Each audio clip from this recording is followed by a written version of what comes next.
country. How much pride do you guys take in your retention rate? Well, a lot, and we don't get many decommitments, and I think part of that is because I'm not trying to commit guys. You know, I try to keep them from committing. That may sound crazy to hear that, but that's really my philosophy. You know, and the coaches know that. They've been in the meetings with me enough time to know exactly what I'm going to say.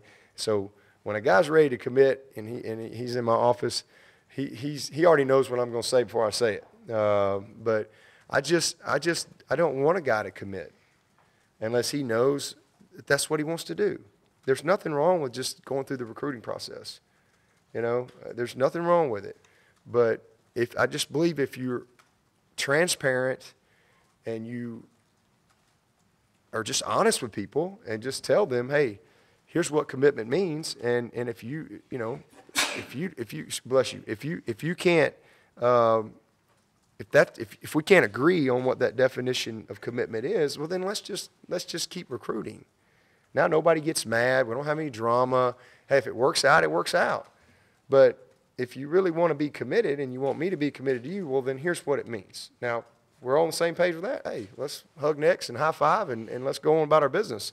But so everybody, there's not anybody here that's recruited any different. And so we just don't have a lot of that. And then I think continuity.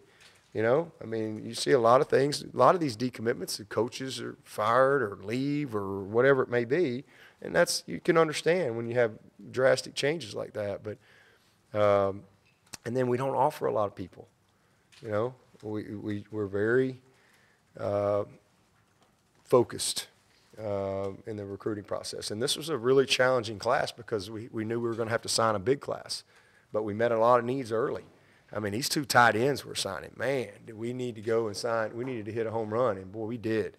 These are two great tight ends. We needed a quarterback. I wanted a big back, and man, Ches Malusi, golly, y'all gonna love him. He's gonna be a great player. We hit on two linemen. Obviously, we felt great about Tyson and committed him early. The three receivers are special.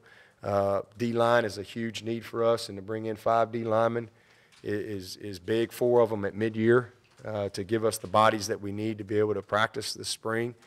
You know, those backers, I think we've got 4 or 5 backers that are walking out the door and taking a lot of knowledge with them, a lot of experience.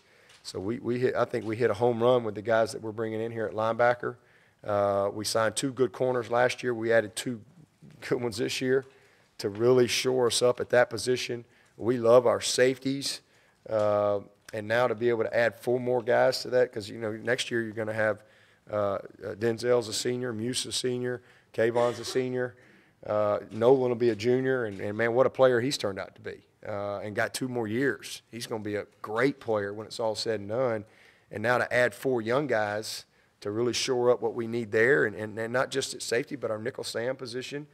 I mean, I just think we really hit our needs, and those guys, most of those guys have been committed forever. Joseph Charleston was, I think, the first commit in this class, and man, he's been locked in from day one.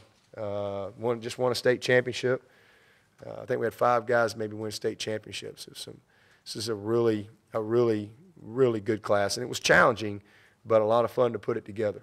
You touched on it a little bit, but how different was it having to sign such a big class after the past few years having such a small? Yeah, it's been a while. Last year was 17, and then the year before that was 14, I believe. So, you know, that's Brad Scott had his work cut out for him this year, you know, because he handles all the transition stuff, and there's a lot of work that goes into it. And then you throw in the fact that 16 of them are coming in January, and oh, by the way, we may not even be here. So Andy Johnson, if you're anywhere in Clemson, you better have your butt in Clemson in January, because we're going to need you if we're fortunate enough to get to California, because those guys will all be out there, and they'll move here on the 6th. So it was a lot of fun, and definitely a challenge when you're putting it all together. But when you're focused and you're organized and you're detailed, it comes together nice. Whether you're recruiting 20-something or you're recruiting 15, it's the same process. You just have more opportunities for more kids.